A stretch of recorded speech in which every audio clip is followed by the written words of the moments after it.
மூன்றாவது முறையாக இந்தியாவின் பிரதமராக பதவியேற்கும் மோடி தலைமையிலான அரசுக்கு நல்வாழ்த்துகள் தெரிவித்துக் கொள்கிறோம் என்று கூறினார் தமிழ்நாடு வணிகர் சங்கங்களின் பேரமைப்பு தலைவர் விக்ரம் ராஜா. திருவள்ளூர் மாவட்டம் திருத்தணியில் பல்வேறு நிகழ்ச்சிகளில் கலந்து கொள்வதற்காக வருகை தந்த தமிழ்நாடு வணிகர் சங்கங்களின் பேரமைப்பு தலைவர், அகில இந்திய வணிகர் சம்மேளனம் துணைத் தலைவர் AM விக்ரம் ராஜா வருகை தந்தார். அவருக்கு மாநில பொறுப்பாளர் AM சதகத்துல்லா ஆகியோர்களுக்கு திருத்தணி பைபாஸ் பகுதியில் திருத்தணி நகர் அனைத்து வணிகர் சங்க தலைவர் கனகராஜ் தலைமையில் பொதுச் செயலாளர் எல் சுதாகர், பொருளாளர் டி சக்கரவர்த்தி, திருத்தணி மளிகை வியாபாரிகள் சங்க தலைவர் முருகன், திருத்தணி இருசக்கர வாகனம் பழுது பார்ப்போர் சங்க தலைவர் கோட்டி ஆகியோர்கள் சால்வை அணிவித்து மரியாதை செய்து வரவேற்றனர். இதனைத் தொடர்ந்து செய்தியாளர்கள் சந்திப்பில் பேசிய மாநில தலைவர் விக்ரம் ராஜா கூறியது, இந்தியாவின் மூன்றாவது பிரதமராக பதவியேற்கும் பிரதமர் மோடி தலைமையிலான அரசுக்கு தமிழ்நாடு வணிகர் சங்கங்களின் பேரமைப்பு சார்பில் நல்வாழ்த்துக்கள் தெரிவித்துக் கொள்கிறோம். மத்திய அரசு பொறுப்பேற்றவுடன் குறிப்பாக தமிழ்நாடு வணிகர் சங்கங்களின் பேரமைப்பு சார்பில் பல்வேறு கோரிக்கைகளை முன்வைத்துள்ளோம். அதில் தமிழ்நாடு வணிகர் சங்கங்களின் பேரமைப்பு குழு நேரடியாக டெல்லிக்கு சென்று பிரதமர் மோடி அவர்களை சந்தித்து பல்வேறு கோரிக்கைகளை முன்வைக்கின்றோம். அதில் GSTயில் பல்வேறு குளறுபடிகள் நடைபெற்று வருகின்றன. சாமானிய வணிகர்களின் வாழ்வாதாரத்தை காக்க வேண்டும் என்று சொன்னால் கட்டாயமாக GST சட்டத்தை ஏழமைப்படுத்த வேண்டும், சட்ட திருத்தமும் வேண்டும்.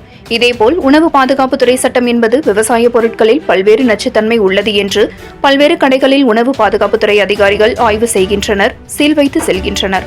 அதில் அரசு முறைப்படுத்த வேண்டும், உணவுப் பொருட்களை நச்சுத்தன்மை இல்லாத பொருட்களை விற்பனை செய்ய வேண்டும் என்று பல்வேறு கோரிக்கைகளோடு விரைவாக புதிதாக பொறுப்பேற்க உள்ள மத்திய அரசிடம் அதன் தலைவராக செயல்படக்கூடிய பிரதமர் அவர்களை சந்தித்து கோரிக்கைகளை வலியுறுத்த இருக்கின்றோம் என்று கூறினார்.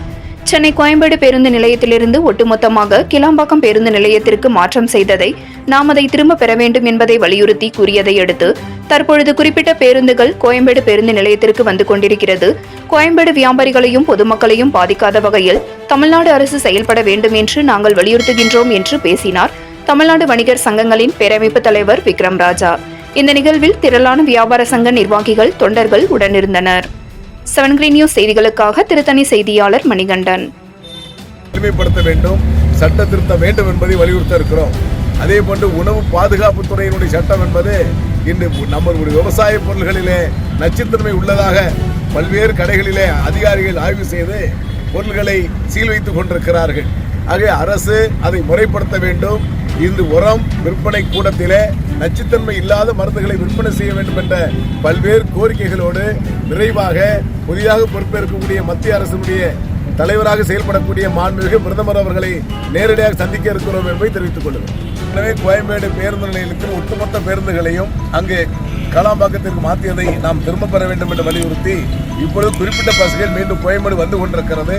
அங்கிருக்கின்ற வணிகர்களையும் பொதுமக்களையும் பாதிக்கப்படாத வகையில் அரசு இயங்கிட வேண்டும் என்பதை நாங்கள் வலியுறுத்தி கொண்டிருக்கிறோம். அரசு சரிங்க, நன்றி.